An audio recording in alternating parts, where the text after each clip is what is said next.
Hello friends, ముగ్గు మనము ఇంటి ముంగిట్లో వేసుకుంటాము. ముంగిట్లో ముగ్గులు చాలా అందాన్ని ఇస్తాయి. అదేవిధంగా మనం దేవుని గదిలో ముగ్గులు వేసుకుంటాము.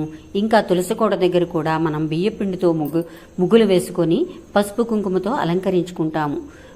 గుమ్మం ముందు కూడా వేసుకుంటాము.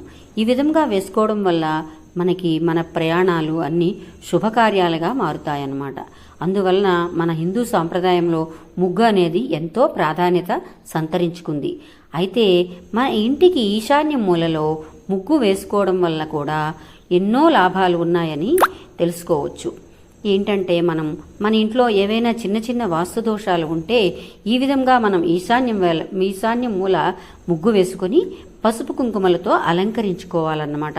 ఈ విధంగా చేయటం వల్ల ఎన్నో శుభాలను వాస్తు దోషాలను మనం పరిహరించుకోవచ్చు.